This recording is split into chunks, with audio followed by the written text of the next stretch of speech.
Hey everyone, thanks for tuning in to another episode of Women's Atheists Unloaded here on Skeptic Haven. I'm Rion, and boy oh boy, do we have a devilish show for you tonight. I'm joined by my guest, Rabbi Mike Harvey, and we're going to talk angels and demons. If you grew up in a religious family like me, you probably were also inundated with ideas of Satan and his evil horde. But are you still afraid of things that go bump in the night? Should you be? Stay tuned to find out. I don't ever slow up, no I don't take shit. I got no love for the fakeness. If you wanna play tough and wanna hate this, I'll always show up. I don't ever slow up, no I don't take shit. I got no love for the fakeness. If you wanna play tough and wanna hate this, I'll always show up and make a statement. I don't ever slow up, no I don't take shit. I got no love for the fakeness. If you wanna play tough and wanna hate this, I'll always show up and make a statement. Everything I do so instinctive and so passionate. Every word I move so descriptive like an adjective. I got a vendetta against people who patented being negative when you should be getting after it. I got facts over tracks, this and that. Can I just say, I love how Wes just gets me. He knew when to roll the intro. I didn't have to say a word. Okay, so we are back and we are all going to brave it out tonight as we dive into the realm of the unknown. Thank you for joining me tonight, Rabbi Mike. Good to see you, Ryan. I always love our discussions. So let me ask you a question. Were you ever afraid of evil spirits? No such thing. So no. Excuse me? Here's what I'll say. From a Jewish point of view, no. From a movies and books and all that sort of things, of course I was. And now I love horror films. I love things that go bump in the night. I love learning the origins of those things. I love things that go bumping. Yeah, well, that was your thing. You said that in the beginning. You said bump in the night, but no, I mean nothing from a religious standpoint. Certainly nothing that was coming from, a house of worship or anything like that. No, it was all books and movies and Dracula and Frankenstein and all that good stuff. Right.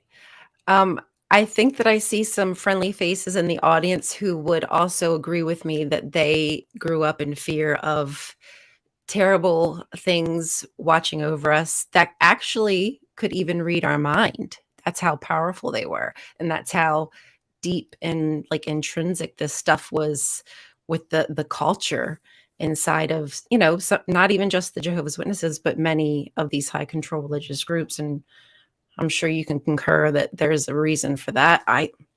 At least I feel. So audience, I'd like to ask you a question and just think about it. What is your fear of things that go bump in the night on a scale of 1 to 5 right now? And then at the end of the show, I want you to tell me if we've lessened that fear after we give Rabbi Mike.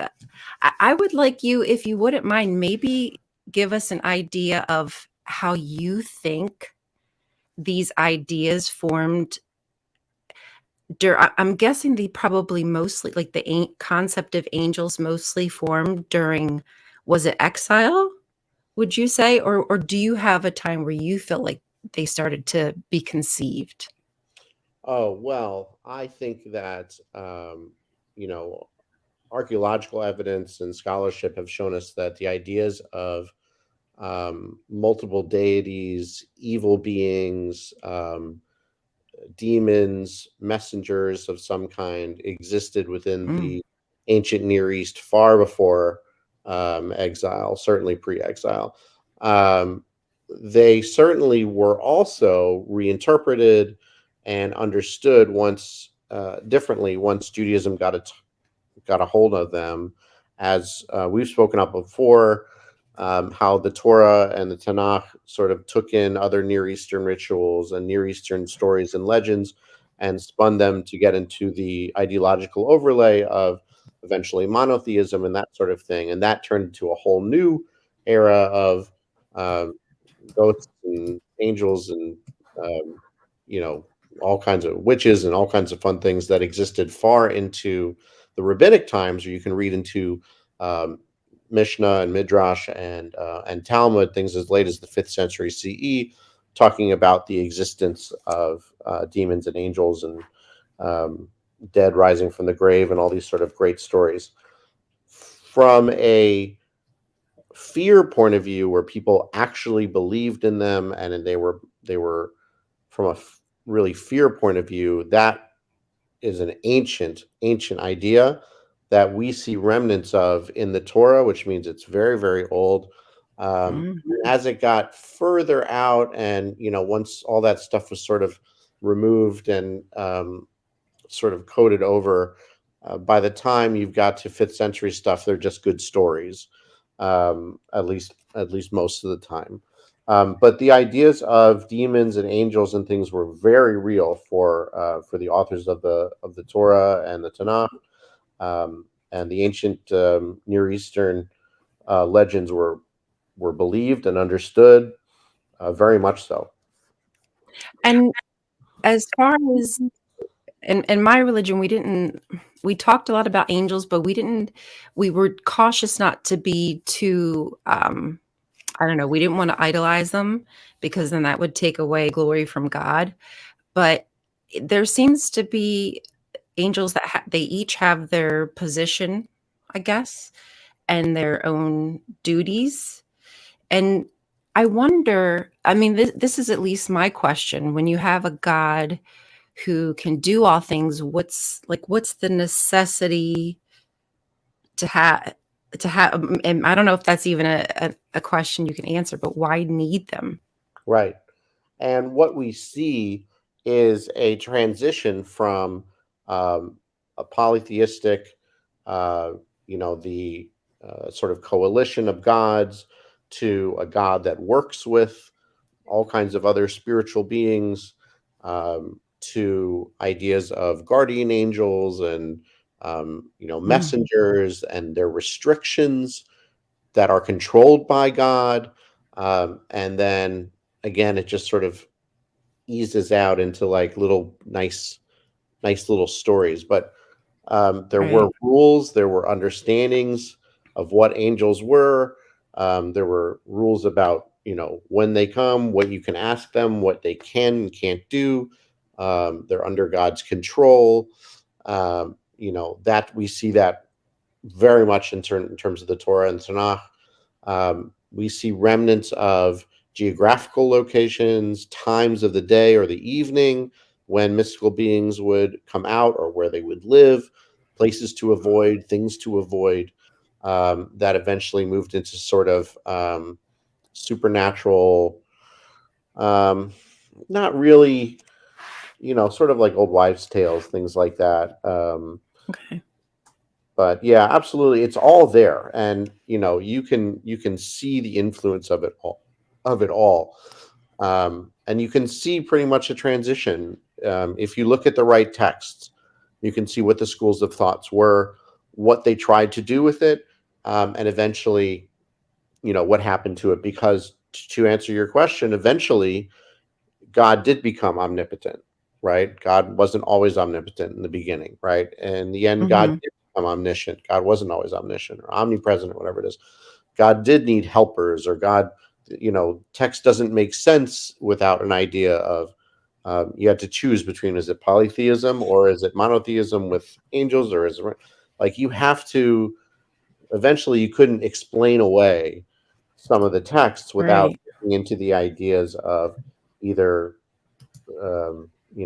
the God that I understand from a modern point of view isn't the God of that text, or the idea of angels from this author is different from that author. So none of it is consistent. But yeah, and none of it makes a lot of sense when you look at it through the lens of an omnipotent, omnipresent, omnipotent God. Why, creating things ex nihilo. But that's not what the texts were, right? That's a modern understanding, through Judaism and Christianity and all these sort of things. That's a modern understanding that is often projected onto these old texts, with the problem itself.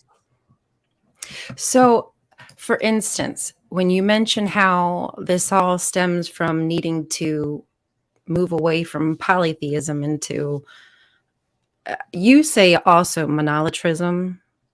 Yeah, monolatry. Yeah. Yeah, okay. That they have to find a way to move away from those ideas, and this is like a gradual procession as they're coming to an understanding. This is not like somebody overnight saying, "Bada bing, we're now No, taking this god down to this angel and this god down to this angel." no. Boop, boop, boop, boop, boop, boop, boop. What we're seeing is editors and redactors and schools of thought having to make decisions about texts that they didn't like, and commentators and later, rabbinic thoughts or sages having to explain away things through their eyes, which are different than the religion that or tribal or whatever it is that was practiced when the text was written. So, the favorite one that we have obviously is in Genesis 1, right? Let us create man in our image, right? Now, if you Right. study my stuff, I talk big about that in terms of copying over for Enuma Elish. This is the divine council. This is clearly polytheism. Yes. You can see the parallels. If you would just read them, you'd be like, of course, but that didn't work for a lot of reasons for people. And so even as late as 10th century, 12th century, things like that, you have Jewish commentators talking about, well, God is speaking to the angels. Let us create, and it can't possibly be other gods. It's got to be angels, or which works better than some of the other commentators who talk about the royal we, or God is speaking to the earth together. Like, there's just terrible explanations. This is like the best worst sort of sideline away from polytheism, is that obviously God is surrounded by other divine beings. They're not God because we can't have other gods. So there's something lower. What are they? Well, they're messengers. God must be in charge of them. So eventually you get this idea of angels, this idea of messengers who are all watching. And then if you look at Midrash and things like that, you see all kinds of mentions about them, about these beautiful stories about how God, created hundreds of worlds before God created our world. And, because it wasn't perfect or whatever it is. And then an angel tells God, let this one be, right? Let them make their mistakes, right? Beautiful ideas of that, right? But again, those stem from trying a particular theology, trying to make sense of a text that didn't work in their time, which is exactly what is happening today when people look at it, right? It's the same game all over and over again. Christine Hayes, and I'm sure there's other people who say this too, but since I'm new in the game, she says that the Bible is a library and we should consider as such. It has many different voices. They don't all concur. They never really did. And you see people trying to, but it doesn't always come off right. There's still always, there can always be some room for gap or room for questions. So trying to, like when Christianity tries to package everything up into a pretty little bow, it doesn't really work. I don't know how you feel about the Christians' concept of demons, but I really don't even see like what's in the New Testament that too terrible. It's to me, it seems like the worst part of it is what's been added on like hundreds of years later. Yes, I absolutely would agree. And the ideas of Lucifer and the devil and demons and hell, all much later texts that gave frightening and vivid imagery to the very simplistic concepts that were in the New Testament, which mentioned them, much differently, because again, you have people hundreds of years later trying to make sense of texts, or trying to understand them, and forgetting the mindset or not knowing the mindset of the authors of the time. And so creating all of this that they then project onto it. And so now when someone reads the Gospels, they see this and this and this and this would never really existed in the first place. And to be honest, the same thing happens for other texts too, right? I do this great thread on Twitter about how the fruit in Eden was never an apple until hundreds and hundreds and hundreds of thousands of years later. Someone said, it's translated through the Vulgate because the word has to, whatever it is, and all of a sudden it's an apple. The Vulgate. Right. I know, the Vulgate. Yeah. The Vulgate. But that's what we're seeing with New Testament demonology and those sort of things. And that branches off and lets the imagination run wild in all of these denominations of Christianity, and saying, well, this is how we see hell, this is how we see hell, this is how we see the devil, this is how we see Satan, this is how the story of Lucifer and the fallen angel and it's its own mythology now. Like, they're right. And none of it's original. Obviously, it's all borrowed from all kinds of other stuff, but it's powerful now, so much so that you have people walking around today literally scared to death that when they die, they're going to a lake of fire poked with, tridents or whatever it is. Yes. And that there are demons that rise up inside of people, the ideas of exorcism. I mean, for me, like I'm fascinated by it. Like I love this from mythological point of view. Like I think it's incredible mythology. I'm not scared of it because I'm a 21st century person, but I find it fascinating the way that these concepts, if you look at their origin, like you said, is nothing. I mean, it's someone went and took it and ran with it, and now they're scared to death of it, right? Oh yeah.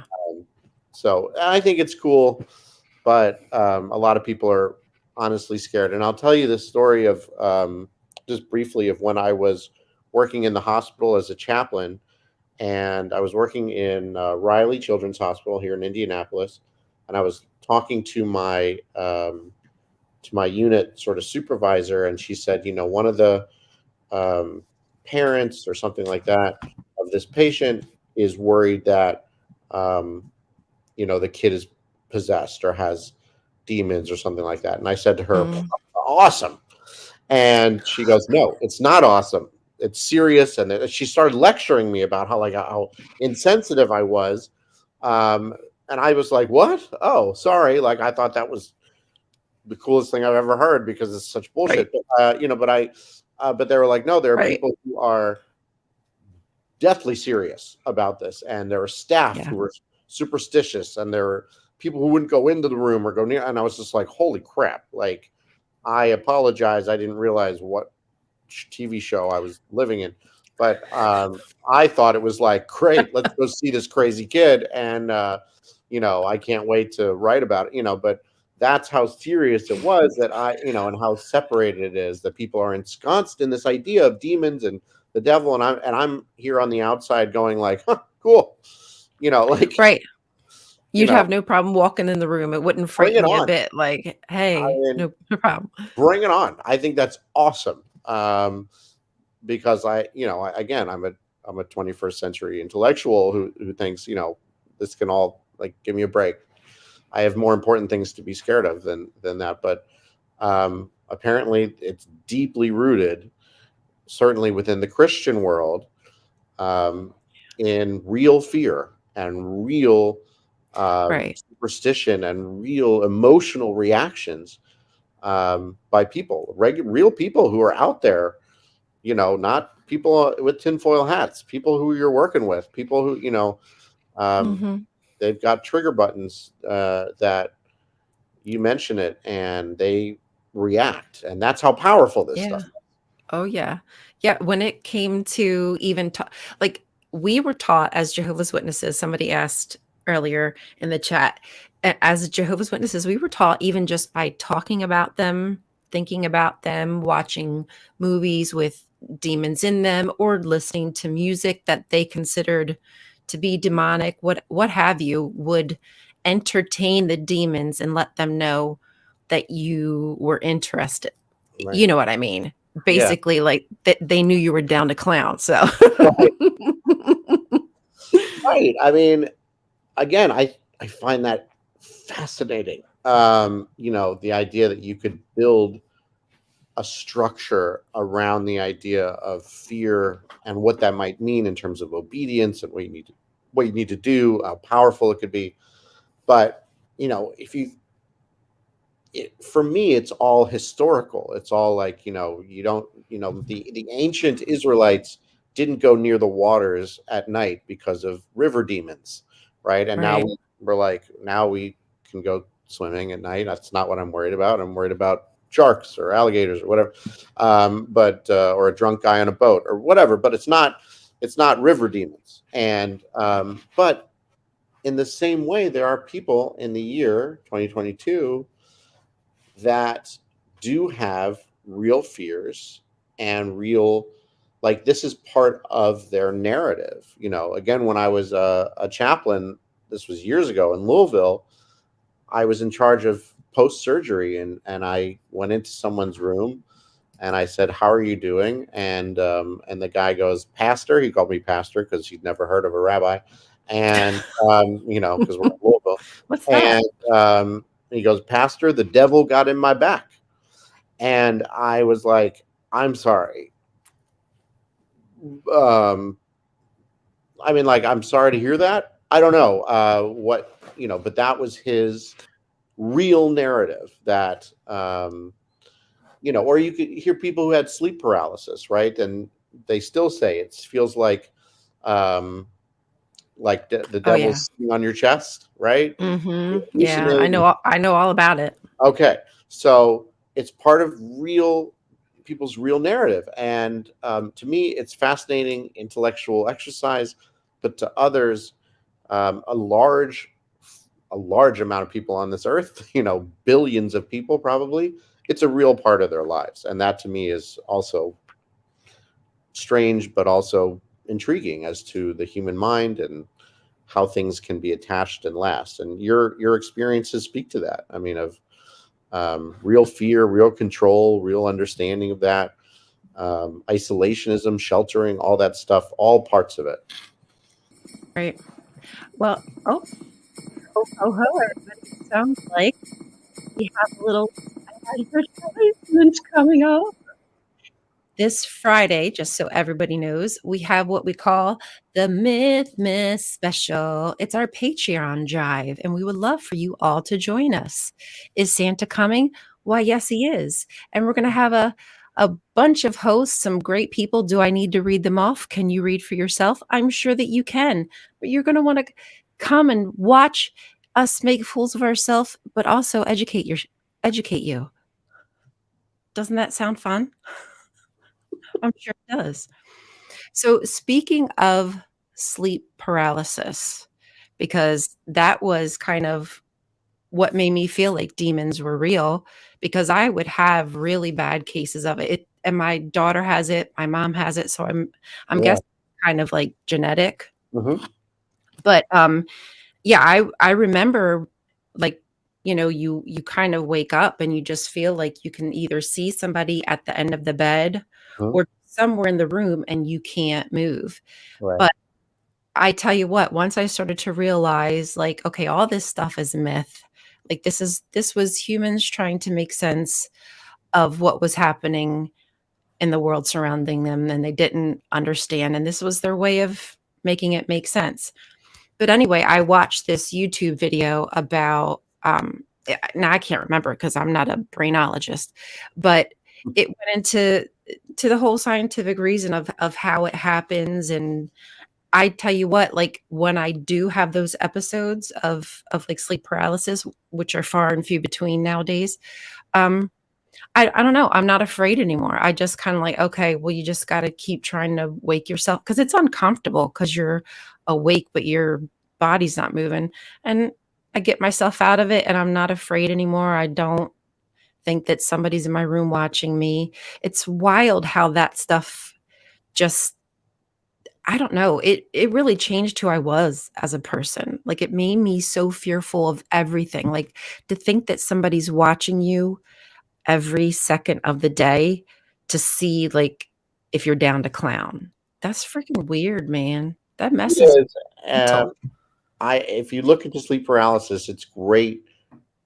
Again, from an intellectual, scientific point of view, put yourself in the mind of someone who doesn't understand psychology or neuroses or neurology. Of course, you would think that the devil's sitting on your back or on your chest. Of course, you would think that you're not hallucinating, but there's a evil demon waiting to take you from sleep. I mean, sleep in the ancient world was scary, right? So much Right. so that in Judaism, there's a prayer before you go to bed and when you wake up, because you think that your soul literally would leave your body, and you have to hope Oh, that it comes back, right? that's so cool. So there's the nighttime Shema, which says, "Okay, please protect my soul and let it come back." And then the first prayer you say in the morning is like, "Thank God for returning my soul to me," because it was scary to go to sleep. You didn't know if you were going to wake up because people died for no reason back then. Right. All of that, right, is just as real through a different lens today. Like, it's not so ridiculous that someone would have these fears. It's just a matter of understanding from a scientific point of view, from a rational point of view, getting away from that mythology, and that's really hard to do because Hmm. deeply, deeply embedded, not just in Jewish sources, Christian sources, Muslim sources, secular sources, Native American sources, all of the mythology, all over the place, to say nothing of family traditions, and all kinds of other, wonderful superstitions and those sorts of things. Yes, Yeah, superstitions. Oy. right, exactly. So, I mean, from a Jewish point of view, nowadays we don't talk about it anymore, right? This sort of stuff anymore. But um, the angel in Judaism was just basically a messenger who was fully controlled by God, could only do certain things, can't tell you their name, um, you know, does something to change your fate, basically. Christianity sort of took that and ran with it. Um, and eventually the Kruvim, the cherubim, right? The Kruvim became fat flying babies, that are, shooting bows and arrows and making you fall in love. And like, we're over here in the Torah watching, the Kruvim are supposed to be these like terrible monsters that guarded the ark, you know.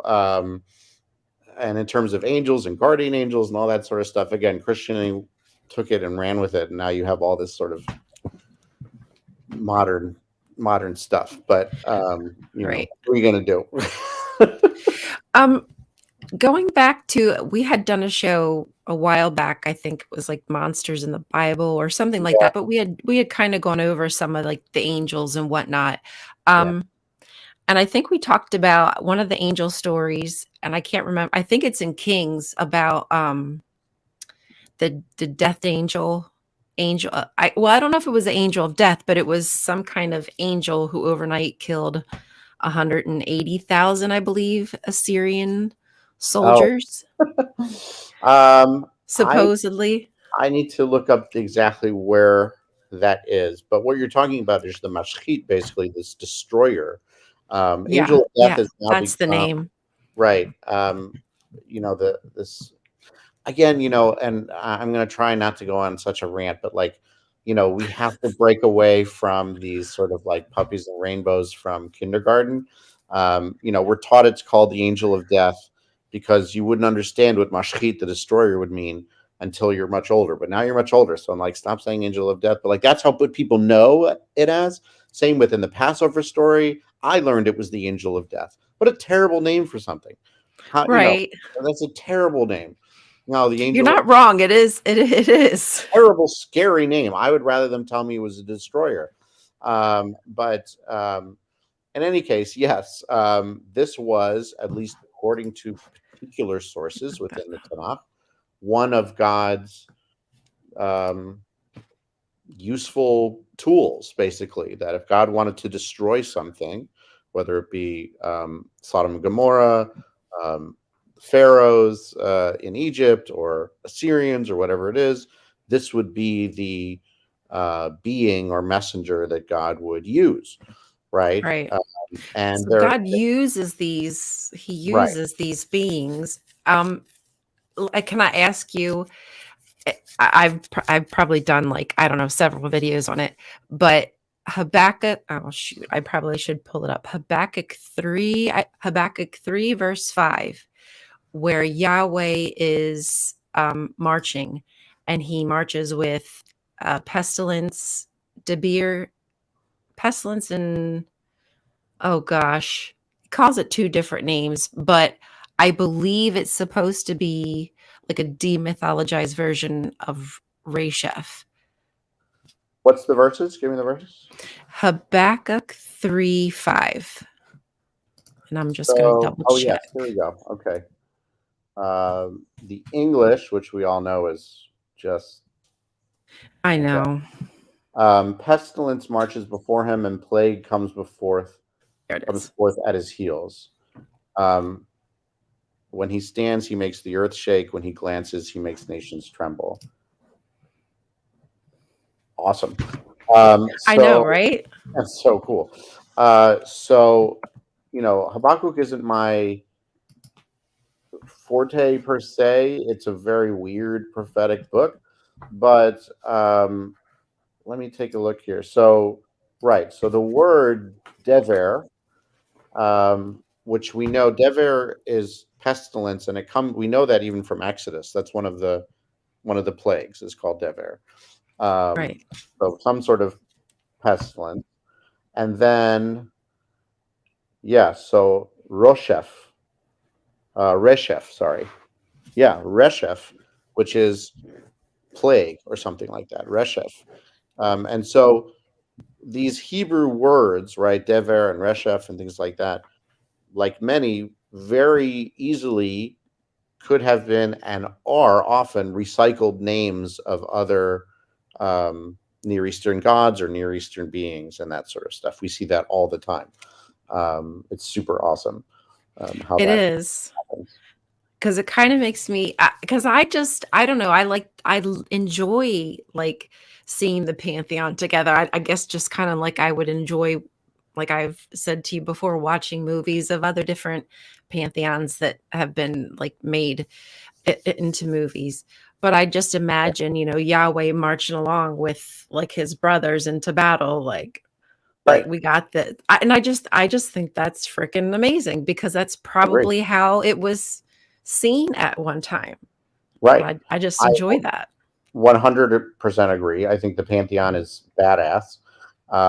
And the Yahweh as a warrior god, which we see in Psalm 74 and Psalm 82, Right.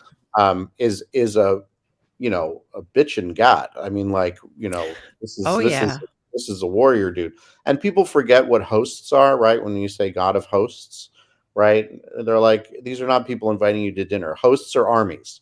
So this is an army god, right? It's like, oh, it's so nice. He has so many, hosts. Those are armies behind him. He's going to destroy you, Right. And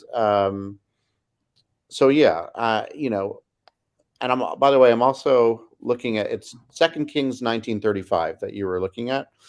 Okay. In terms of the angel of Thank God. you. And it's no problem. And it's Malach Adonai, a Malach, which is angel, right? Yeah, an angel, but that word for an angel stems very much from a messenger. So, okay. That is different from when a angelic being or a divine being or something occurs simply to change your fate, right? In the Torah, they're simply called an ish, a man, right? An unnamed man who can't tell you his name, and does one thing or tells you one thing and then disappears, comes out of nowhere and then disappears. That was a Torah version of a messenger of some kind.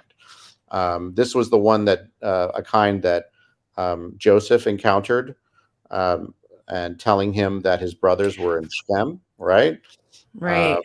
And his entire fate is changed by that. If he hadn't found his brothers, he wouldn't have gone sold into slavery, gone into Egypt, become viceroy, all this sort of stuff, right? The brothers were supposed to be one place, they are in another place. There's the Ish who directs them the right way. That's exactly what an angel, this sort of thing was in the Torah, right? Right. Puts you on track. Okay. Jacob wrestles with an Ish, right? Yes, I love that story. So before he reaches his brother, he has to grow up. He has to change himself and evolve, right? He has to wrestle with some version of himself or an angelic being, something, an Ish that needs to go. So that's the other thing is they don't exist. You have to go before anyone else sees them, right? Before the day comes, I have to get going before people see me, right? You only get to see them. Same with Joseph and things like that. Wait, say that again? They have to be gone before anyone else sees them. So Okay. so when Joseph sees the Ish, he's alone in the middle of the fields, right? Right. Which is weird because in the ancient area that time, if you encountered a man standing around in wilderness, you'd be like, dude, what are you doing here? That just did not happen. So no one would see him. But the Ish does tell Jacob, let me go, for days coming, like the sun's rising. And so like people are gonna see him. That also might have to do with the fact that he was wrestling with a night demon or this thing, the river. He was right by a river. It could have been a river demon, only exists this night, but it's written as an Ish. So whether it was meant to or not, it was something that nobody else was allowed to see or something like that. That occurs, no one else sees these people, right? It's just one dude who's coming to change your life. Right. And they always say, don't ask me my name. Because that's like one of the first things you say, like, what's your name? And they say, don't ask me my name. Right. So that's a big thing with angels. Either they don't have names or you're not allowed to know them. Is that because that gives you power over it or some kind of connection to it? Depends Or they who just you ask, right? Okay. Depends who you Right. ask. Yeah, I guess. Right? Multiple Yeah. assumptions about that. Yeah. Correa says Rabbi Mike says Yahweh's name. Oh, that's not his name. That's not his name. That's not his name. His name. They call him El. They call me El. They call me Hashem. They call me Adonai. Adonai. They call me El Shaddai. That's not my name. That's not my name. It's not his name. So God's name is awesome. Let's immortalize that forever. Yes. That the name of God is unpronounceable. The Yud He Vav He is what's called the Tetragrammaton. So yes, in place of an unpronounceable name, Jews will say Adonai, which basically means Lord, Hashem, which means the name, or something else. However, when I'm speaking of Yahweh from a Near Eastern mythological point of view, intellectual point of view, I am not putting any theological emphasis on that character, right? The idea of Yahweh and the followers of Yahweh from an Israelite point of view or Near Eastern point of view, there's no reason to say Hashem, because if I were to say Hashem or Adonai, I'm inputting Jewish theology into them, which is incorrect. Hashem and Elohim and El Shaddai and all these other things complicate the idea of what I'm saying in terms of an ancient God of Yahweh, which existed far before Judaism got monotheistic-y and then we lost how to pronounce it and all this other stuff. So yes, Yahweh is not his name. Jehovah is not his name. That is not how you pronounce that. Jehovah's Witnesses around the world. God, for the love of God. There is no freaking J But it's Yud Hey Vav Hey. But I'm not going to say the Tetragrammaton because that just sounds like a scary transformer. So I say Yahweh. Again, from an intellectual point of view, whenever I'm teaching, and I'm not trying to push any theological aspects in them. If I'm in a congregation, I'm going to say Adonai or Hashem. If I'm doing liturgy, Adonai or Hashem. When I'm talking text like this, I'm going to say Yahweh. That's awesome. I like how you put that. Yeah, the Jehovah's Witness put a lot of thought into why they call him Jehovah. Yeah. And it's just so funny to me that they think that that's the most accurate translation. Nonetheless, off subject. My flames. Yeah. On the side of my face. Yeah. Trust me, it doesn't make sense. I wanted to ask you, I'm not even sure if you're familiar, but are you familiar with like the Enochian kind of angels? I'm not really. I can just tell everybody I don't know. I was just hoping to maybe know. There has been in the past like decade or so somewhat of an obsession with the Book of Enoch, right, and these apocryphal books. I don't get it. I find the apocryphal and pseudepigrapha to be boring and weird and complicated, and they're not in the canon, and they are just, again, from an intellectual point, I've got them all. I've read them all. Right. Some of them are snooze fests, but like some people freak out, okay, about the Book of Enoch, about, and Gog and Magog, and that's got to be Iran, and that's got to be Afghanistan. I'm like, guys, you need to relax. This was written in freaking 2nd century BCE or something, don't, so I'm not particularly versed on apocryphal understandings of angels, but I do know how prominent angels and demons and that sort of stuff were in the apocrypha and pseudepigrapha and rabbinic writings of the time. And they're very much present, and they're very much thought of. And there's beautiful stories, there's powerful stories, that have transcended. And but no, it's not something I spend a lot of time on. In the same way that if someone asks me sort of about Kabbalah, like it's popular, but not for the right reason. It sounds really cool. But once you get into it, it's like, that's not how Madonna explained it. So same thing with the Book of Enoch, right? When like someone will freak you out and then you read it and you're like, this is like stereo instructions. Why am I reading this? So no, not really. It doesn't interest me per se, but I do understand that there is a great deal of draw to it right now. Draw to it right now. You're right. So that's not my thing. I didn't mean, we'll take this, but I didn't mean to miss the other question too, Wes. I'm really sorry. But you can put Correa's back up too. A growing movement of atheism is mythicism. Is there any Jewish mythicists you know of, or historical Jesus, not the Messiah, not contested? It's quite the question. That is quite the question. So there's a couple parts to your question that I could probably answer some, and Ryan could probably answer some. And that, I think we should log that away for a full session. But we could do a full sesh. Right. The historical Jesus, we could talk for an hour about. The Jewish mythicism, yes, they don't revolve around that. But there's all kinds of weird stuff in there, and it's awesome. So yes, we can do that. Was there Moses according to Mike? I like it according to Mike, right? The gospel according to Mike. Gospel according to Mike. Was there a Moses? No. Historically, no. There was a need at the time for a prophet king who was not a prophet king. to represent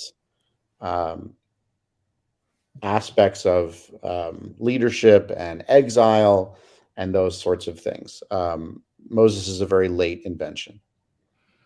Yes, very late. Why do people who kill others and go to court try to say that demons told them to kill them? Christian scripture.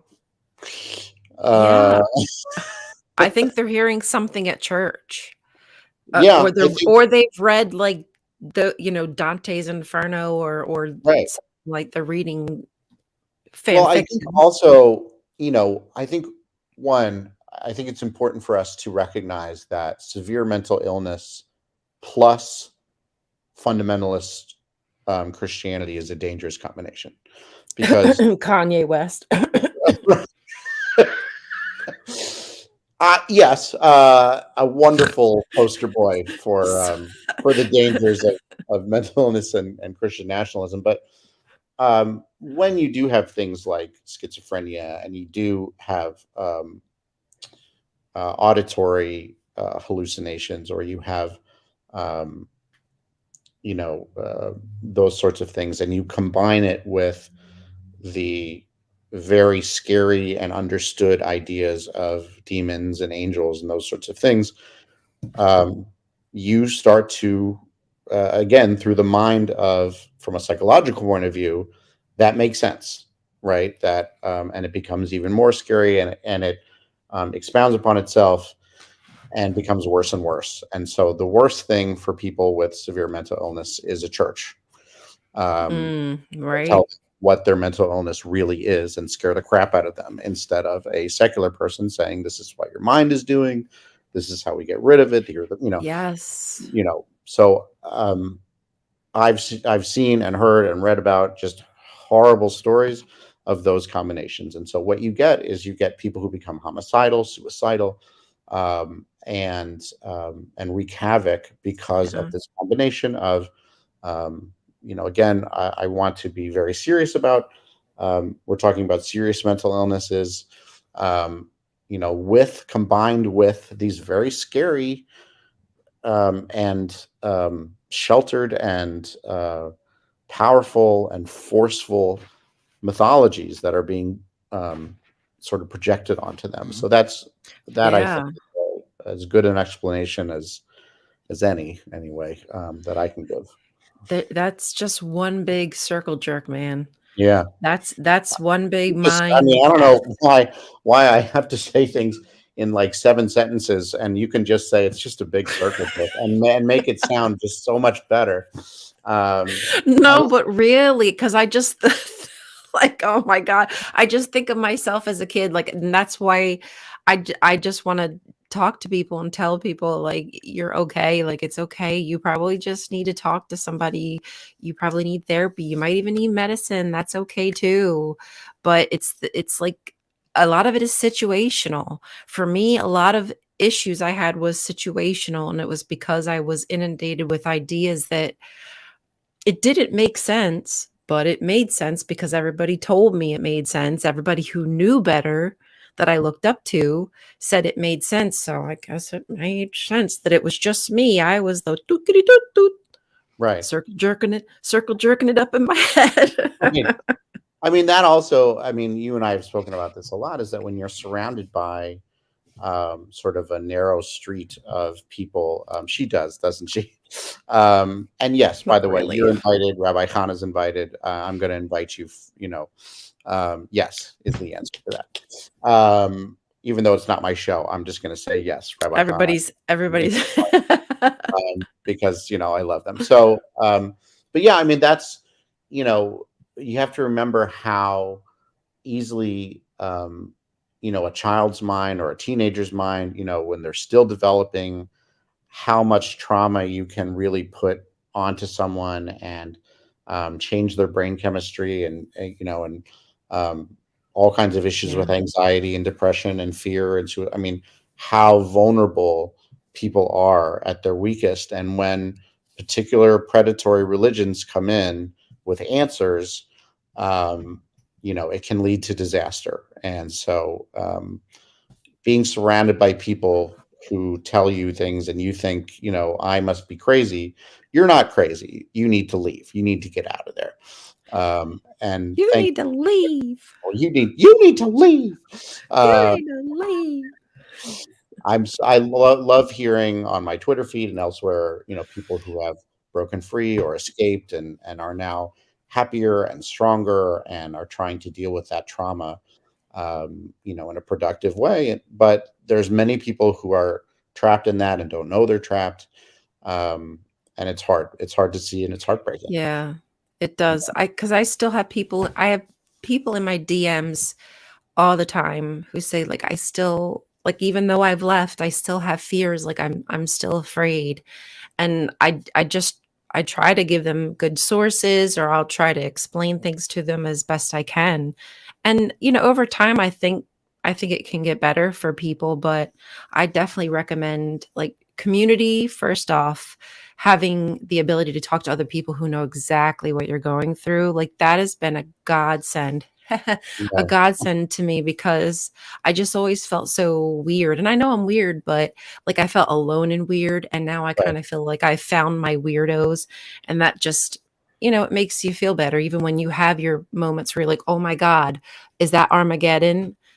I mean, not so much in those words, but you're like, oh, another disaster. But Yeah. it's not end times. It's life. It's really just life. That's Right, been and happening for millions of years. I mean, when ex-Jehovah's Witness, ex-evangelicals, all these sort of people who just sort of like soak in all of my teachings and threads on Twitter, because they are literally relearning or unlearning, right? Things that they had been pounded into them. And they are they're lost, and they're searching for someone who's going to tell them that they're not crazy. And yes, here's how this can be explained. And here's how 21st century people view this stuff. And you're not alone. And it's okay to think these things. And it's okay to doubt these things. And it's okay to question these things. You're okay. If there's one thing I should put at the end of all of my threads, is that whatever, you're okay, right? You're okay. Yep. You're going to be okay. But it is a serious thing. And I think that, Ryan, as you said, like, find your group of weirdos, find your group of nerds, find your group of, people, so that you don't feel so alone and all that, because let me tell you, you're not. There's ex-Christians and ex-Jews and ex-Muslims and ex-fundamentalists, God knows what, who are just as confused and just as, searching for a part of life that was denied them, earlier in life. And it's time to make up for that lost time. It really is. And I think the beginning of it is really just, like you said, just ask those questions. That's a really good start. And if you really want to become an atheist, just read your Bible without the help of any other books. Just read it and realize how much sense it just like, when you go, well, didn't John say this and Luke say, yeah, it doesn't make sense. No, don't try to make it make sense. It just doesn't. And I mean, and here's the thing. Anyone who tells me, the Bible makes sense, or it all is connected, I'm like, well, you've never read it. But just look up Exodus 4:21 through 26. Look it up. Try to make sense of it. You're not going to be able to. Start there. That's all I'm going to say. yeah, You can do okay. Show on it, but like Exodus 4:21 through 26 makes no sense any way you slice it. And guess what? It's in the Torah. Now I'm gonna have to make sure I read that later. I mean, of course, I've probably read it 500 times, but I need to go read it. So so I go, oh God, yeah, that don't make any sense. Right. Oh, that's a good question, Wes. When did hell become a thing of a place where you go when you die a sinner? Well, as far as like it's a completely different concept that Judaism holds, because hell in Christian is like you're actually alive, living, burning, hurting. But y'all just had Sheol, right? Wasn't it just the grave, and you just kind of waited Yeah, there, I mean, or that's did you? one. That was one. There was also Gehenna, where you? There's also Gehenna. Okay, I mean, listen, originally all of this was just a burning trash pile outside of Jerusalem. That's what hell was. And eventually people got creative. And look, yes, there is Jewish mythology about the levels of hell. I've read them. I think they're horrible. It's a terrible thing to write, let alone believe. right? Like, oh my God. Like, why would you? God, you had problems. This was not a healthy outlet, my man. But, but I will say that the concept of hell and going to hell,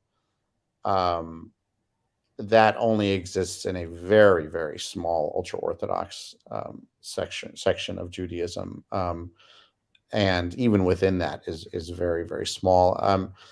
And it's not, again, a Christian source. It's not all the cartoons that you see or whatever it is. That's not what it is.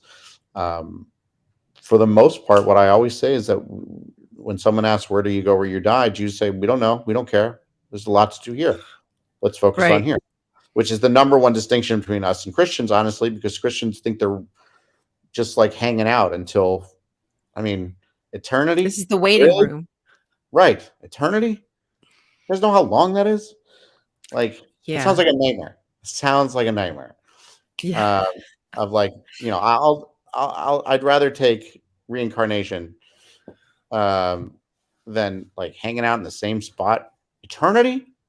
Well, I definitely don't want to go to heaven if people like Jeffrey Dahmer are going to be up there. Right. There are people on my Twitter feed talking about how Hitler is probably, we should love him and forgive him. He's probably going to be up there. You know what? I'm going to punch that guy right in the balls. And I don't care what angels are looking. Okay. Like, I'm sorry. That's heaven to me. I'll be holding the angels back. Right.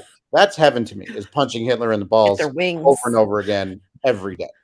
One man's heaven is another's hell, I guess. Exactly. But, mine is punching Hitler in the face and the balls. But that again, like, I would love once it. you go down that road, right? Then you have people asking me about like their pets. Are they going to go to heaven? Is there a dog heaven, a cat heaven? And I'm just like, what is the matter with you? Like, love your dog now and forget about the rest. Like, who cares where your goldfish Goldie went? I'm sorry that he died on the way home from the carnival, but like, he's not in fish hell or something. Yeah, you guys got to let go. you have to learn to let go. Right, exactly. But yes, there is all kinds of mythology around that, and it's horrible and it's horrendous and it's traumatizing. Don't read it. I mean, it's just not healthy. It's not healthy to think about that, to think about this idea that everything you do here echoes and, that one thing or a thing you don't do or whatever it is could land you into this realm of eternal pain. Right. That is a cruel and unusual concept to impose. It is. It's child abuse. It's adult abuse. It's who would want that? Who could want that? Why is that a good thing? Like, to say to someone, let alone a stranger who like comes up to me, and is just like, I'm praying for you so you don't go to hell. And I'm like, the fact that you believe in hell, dude, that must be rough. Like that. My life is a lot easier than yours. It is, because it's a heavy weight that people carry around. And producer Wes had made a comment about the mistranslations, but I mean, a lot of it is just mistranslations. I know when the Vulgate, we mentioned it before, but the Vulgate mistranslated, I think it was hell into a few different words, or a few different words into this concept of hell, and that propelled it among the other things that it mistranslated. Right. I even had written down to ask you about the whole Moses with the horns thing, like what you thought about that. Exactly. That's in my book. The idea that a mistranslation in terms of an aura and glow became horns because someone made a mistake, and now Moses has horns, and Jews are demons. Like that's, yep, it's in there. It's right in there. It's like that was like the perfect timing. I don't know how I managed to do that. Wow. It's almost as if I'm a professional. But this is Rabbi Mike's bite. Rabbi Mike's bite.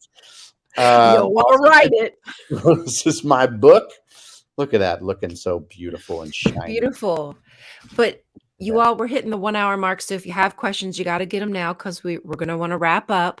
But yeah, please, if you could fill everybody in on where they can find you, social media, if you want to like talk a little bit about your book at all or whatever, like sure, give it to them. Yeah, dude. Thank you. So easiest thing to do, if you'd like more of me, is RabbiMichaelHarvey.com.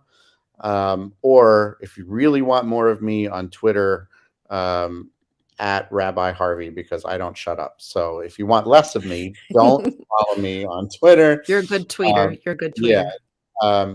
But on both of those, you can get information about my book, which is available in paperback, on Kindle, and audiobook. And the audiobook came out, I think now a month or so ago, and my father does the reading. And he has a wonderful speaking voice and reading voice. That's so cool. We kept it in the family, and it's really, really awesome. So it's available. If you have questions, you can always ask me. People who read it send me questions about certain things. Look in the back, because basically my book is a handbook to get you started. And so if you look at the reference section, the index, you will see all these incredible sources that we are referencing. Which I've done plenty of times. Right. You will find very cool stuff back there that if you find something you're like, wow, that really interests me, check the footnote and go get those references, and you will see where I'm referencing those things, and you can start down that journey. But my book is really to help get you started, and tell you that you're okay. Exactly. Basically that's what it is. So sometimes that's all you need to hear. Yeah, it's awesome. RabbiMichaelHarvey.com. I've got my YouTube channel on there. I've got my merchandise on there. I've got my Twitter stuff on there. So all of that is in one spot. Awesome. There was one question. I don't know if you can answer it quickly, but Alma asked, Rabbi, how can you even know if it's a mistranslation if there's not even originals? Oh, well, yes. So that's a big question. That's why I wasn't sure. So depends what we're talking about in terms of mistranslation. If you're talking about the ambiguity and fluidity of Hebrew, yes, you're right. There's issues with that from the different manuscripts, from the fact that there are no vowels. I talk all about that in my book as well. When you get into Greek and Latin and English, absolutely you can track the mistranslation. Absolutely you can see where the translator saw a fluid Hebrew choice and chose one because Greek did not have a choice or a fluid, right? Remember that if you know anyone who speaks another language, when they say to you, there's not really a word for it, it's like this, but I can't say it in one word. That's exactly what happens from Hebrew to Greek. And then when you go into Latin, good Lord, everything got messed up and completely ruined it. When you go into English, from that, you've got a game of telephone. Even when you go from Hebrew to English, if you're reading the right kind of biblical manuscript, it will say meaning of Hebrew uncertain, meaning that they're doing their best to put together that sentence in Hebrew, but they know it's not particularly correct because of scribal error. There are plenty of situations in the Hebrew Bible where we can translate every single word, but we can't put it together to make sense. And again, I talk about that in my book. But when you're talking about mistranslation from a Hebrew to another language, yes, we can track it. We can see it perfectly what went wrong. The other side, much more advanced, but we can talk about that too. Awesome. Good job. That was a great answer. And you did it really quick. See, I would have I bumbled learned through from that you, for like 20 right? minutes. It's all one big circle jerk. All right, that's all it is. It's all one big That's circle all jerk, it is. y'all. I thank you. I would love to thank Ian. Thank you, Dan, for the super stickers and the super chats. We appreciate you for supporting the channel. Y'all, make sure you please follow Rabbi Mike. Get the book. I promise you, I'm like checking it for, like he said, I'm checking it for references all the time. The Moses thing, like that blew, I'm telling you, that blew my stinking mind. I did make a TikTok video about it if you want to watch it.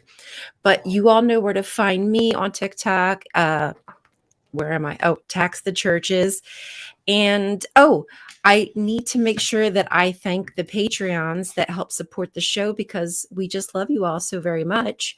Michael Wiseman, Kathy Cotton, Cindy Plaza, Deborah Grace, Sunny Shell, Aaron Coalson, and Phil Calderone. And Wes, do you want to put up the Mythmas for Friday? Please join us, y'all. I'm so excited. We have so many smart people. I'm probably going to be like the dumbest one in the bunch, but I cannot wait to hear their ideas, just chitty chat.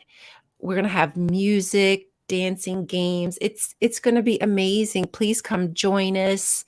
Come support the channel. We love you.